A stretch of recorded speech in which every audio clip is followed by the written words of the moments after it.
9 za Krko in Slavinič, 2-0 v zadnjih minuti tekme.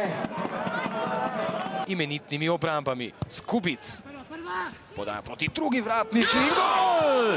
Domžale vodijo z 1-0. Prav po tej podaji iz prekinitve podaja Skubica.